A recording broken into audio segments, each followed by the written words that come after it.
അതേപോലെ തന്നെ ഈ 2006-ലും 2011-ലും ഇടതുമുന്നണിക്ക് ഒരു പ്രത്യേകത ഉണ്ടായിരുന്നു. വി.എസ്. അച്യുതാനന്ദന്റെ പടം വെച്ച് പോസ്റ്റർ അടിക്കുന്ന പരിപാടി.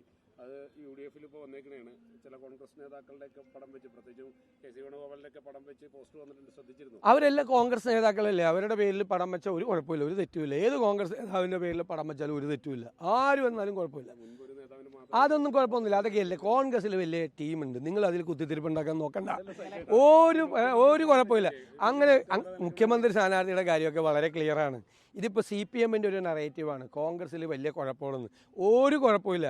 ഞാനും കെ.സി. വേണുഗോപാലും തമ്മിൽ കൊച്ചി സീറ്റിൻ്റെ പേരിൽ അടി നടന്നു. ഞാൻ പറഞ്ഞല്ലോ, വലിയ വാർത്തയായിരുന്നു. എന്നോട് കെ.സി. വേണുഗോപാലാണ് പറഞ്ഞത്, ഇടാ ഇങ്ങനൊരു വാർത്ത വന്നിട്ടുണ്ട്. ഞാൻ പറഞ്ഞു വാർത്ത ഇടാൻ പറഞ്ഞു. ഞങ്ങൾ രണ്ടുപേരും കൂടി ആ വാർത്ത കണ്ട് ചിരിക്കുകയായിരുന്നു. ഒരുപാട് പ്രാവശ്യം ഇറങ്ങിപ്പോയി ആ യോഗത്തിൽ നിന്ന്. ഇടയ്ക്ക് ഈ യൂറിനലൊക്കെ പോകണ്ടേ?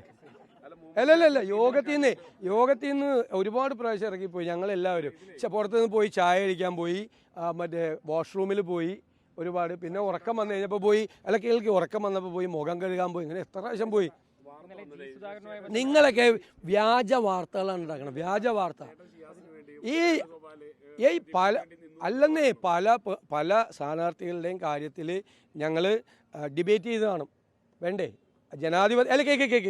ജനാധിപത്യ പാർട്ടിയാണ്. പിണറായി വിജയൻ വരുന്നിട്ട് പോക്കറ്റിൽ നിന്ന് ഒരു ലിസ്റ്റ് എടുത്ത് വായിക്കുമ്പോൾ അത് കൈയടിക്കുന്ന പാർട്ടിയല്ല കോൺഗ്രസ്. ഞങ്ങൾ ഓരോ സ്ഥാനാർത്ഥികളെക്കുറിച്ചും വിശദമായ ചർച്ച ഞങ്ങൾ നടത്തിയിട്ടാണ് ഞങ്ങൾ തീരുമാനമെടുത്തിരിക്കുന്നത്. അതിന് ഒരു സ്ഥാനാർത്ഥിയുടെ മെറിറ്റ്, ഡിമെറിറ്റ്, മറ്റ് സ്ഥാനാർത്ഥിയുടെ ആര് നിന്നാലാണ് ഏറ്റവും ബെസ്റ്റ് എന്നൊക്കെ വിശദമായ ചർച്ച നടത്തിയിട്ടാണ് ഞങ്ങൾ ഓരോ സ്ഥാനാർത്ഥിയും തീരുമാനിച്ചിരിക്കുന്നത്. ഇപ്പോഴും ആ CPM-ൻ്റെ സ്ഥാനാർത്ഥികളെ പലരും തീരുമാനിച്ചിട്ടില്ലല്ലോ. NDAയുടെ സ്ഥാനാർത്ഥികൾ പലരും പുറത്തു വന്നിട്ടില്ലല്ലോ.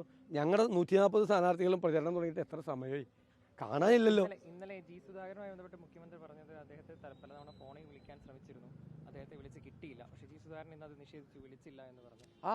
അങ്ങയുടെ പാർട്ടിയുടെ പിന്തുണയ്ക്കുന്ന ഒരു നേതാവായിട്ട് അവിടെ മത്സരിക്കുകയാണ്.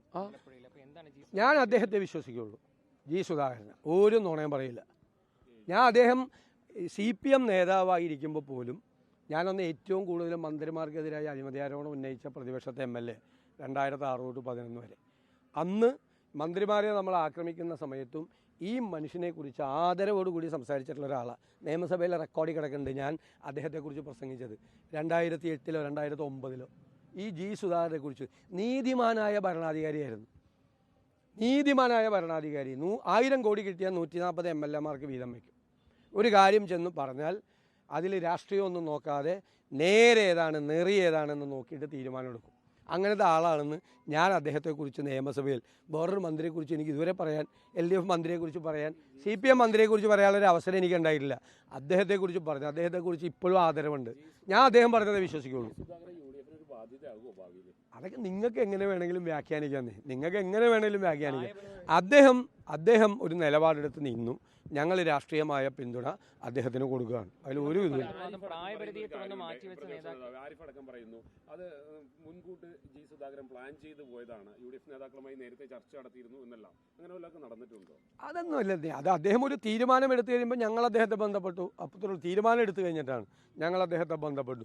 ഞങ്ങൾ അല്ലെങ്കിൽ തന്നെ അദ്ദേഹത്തെ ബന്ധപ്പെടുന്ന ആളാണ്. അദ്ദേഹത്തിന് കാലിന് ഒരു പരിക്ക് പറ്റി കിടന്ന സമയത്ത് ഞാൻ തന്നെ എത്ര പ്രാവശ്യം വിളിച്ചിട്ടുണ്ട് അദ്ദേഹത്തെ. അത് ഞങ്ങളിപ്പോൾ ആലപ്പുഴ കൂടെ പോകുമ്പോൾ അദ്ദേഹത്തെ വിളിക്കും.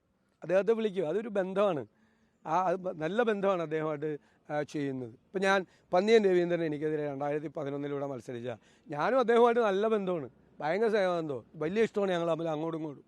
ഞങ്ങളിവിടെ മത്സരിച്ച സമയത്ത് അങ്ങോട്ടും ഇങ്ങോട്ടും മോശമായിട്ടൊരു വാക്കുപോലും പറയില്ല രണ്ടുപേരും. ആ സൗഹൃദം ഞങ്ങളിപ്പോഴും പുലർത്തുന്നുണ്ട് ഒരുപാട് ആളുകളുമായിട്ട്. അതുപോലെ ആദരവോടുകൂടി ബഹുമാനം നമ്മൾ ഉള്ള ഒരാളാണ് G. സുധാകരൻ. ഞാൻ അദ്ദേഹത്തെക്കുറിച്ച് ഒരു വാക്ക് പോലും. തളിപ്പറമ്പ് സീറ്റിലും ഇപ്പം ശ്യാമളയ്ക്ക് സീറ്റ് കൊടുത്തത് മെറിറ്റ് അടിസ്ഥാനത്തിൽ തന്നെയാണെന്നാണ് മുഖ്യമന്ത്രി പറയുന്നത്. കഴിഞ്ഞ വലിയ വിവാദമായിരുന്നു പാർട്ടി സെക്രട്ടറി. അല്ല, CPM-ൻ്റെ മെറിറ്റ് എന്താണെന്ന് മനസ്സിലായില്ല. CPM-ൻ്റെ മെറിറ്റ് എന്താണെന്ന് ആ പാർട്ടി നേതാക്കന്മാർ തന്നെ പറഞ്ഞല്ലോ.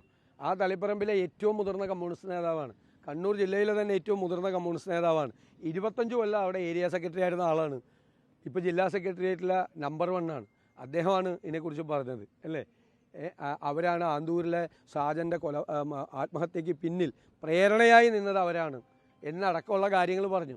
അപ്പോൾ അവരുടെ അർഹത എന്ന് പറയുന്നത് അത് CPM ആണ് അവരുടെ സ്ഥാനാർത്ഥിയെ തീരുമാനിക്കുന്നത്. അത് അവരുടെ ഇഷ്ടം, ഞങ്ങൾ അതിൻ്റെ അകത്തൊന്നും ഇടപെടില്ല.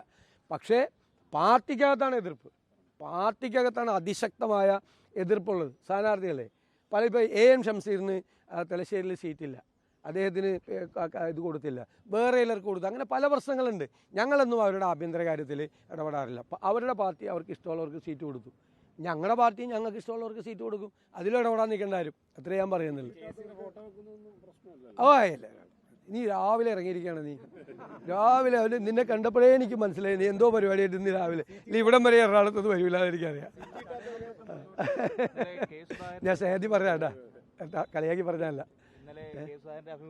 പറഞ്ഞൊരു കാര്യം എന്ന് പറഞ്ഞാൽ മൂന്നാം സർക്കാർ അല്ല, നിങ്ങളെ അദ്ദേഹം വളരെ ക്ലാരിഫൈ ചെയ്ത് അത് പറഞ്ഞിട്ടുണ്ട്, വളരെ ക്ലാരിഫൈ ചെയ്ത്. നിങ്ങൾക്കറിയാമല്ലോ അദ്ദേഹത്തിൻ്റെ സംസാരത്തിൻ്റെ ഇടയിലുണ്ടായ ഒരു സാധനം എടുത്ത് അതിൽ നിന്ന് അദ്ദേഹം നന്നായിട്ട് ക്ലാരിഫൈ ചെയ്ത് പറഞ്ഞിട്ടുണ്ട്. അത് ക്ലാരിഫൈ ചെയ്ത് ഫേസ്ബുക്ക് പോസ്റ്റ് ഇട്ടിട്ടുണ്ട്. അദ്ദേഹം പറഞ്ഞത് 100-ലധികം സീറ്റുമായി വരും എന്നുള്ള പ്രതിപക്ഷ നേതാവിൻ്റെ അവകാശവാദം 100% ശരിയാണ്. പ്രതിപക്ഷ നേതാവ് സതീശന് തെറ്റാറില്ല എന്നാണ് പറഞ്ഞത്. കണക്ക് കൂട്ടൽ അദ്ദേഹത്തിൻ്റെ തെറ്റാറില്ല എന്നാണ് പറഞ്ഞത്. അത് അദ്ദേഹം എന്നോട് എപ്പോഴും പറയും, നീ തൃക്കാക്കരയിലും അതുപോലെ പുതുപ്പള്ളിയിലും പാലക്കാടും നിലമ്പൂരും പാർലമെൻറ്റ് ഇലക്ഷനൊക്കെ നിൻ്റെ കണക്ക് കറക്റ്റായിരുന്നു. അത് എന്നോടും എപ്പോഴും പറയാറില്ല. അതാണ് എൻ്റെ കണക്ക് കൂട്ടൽ 100-ലധികം സീറ്റുമായി വരും എന്നുള്ള സതീശൻ്റെ കണക്ക് തെറ്റില്ല എന്ന് അദ്ദേഹം പറഞ്ഞു.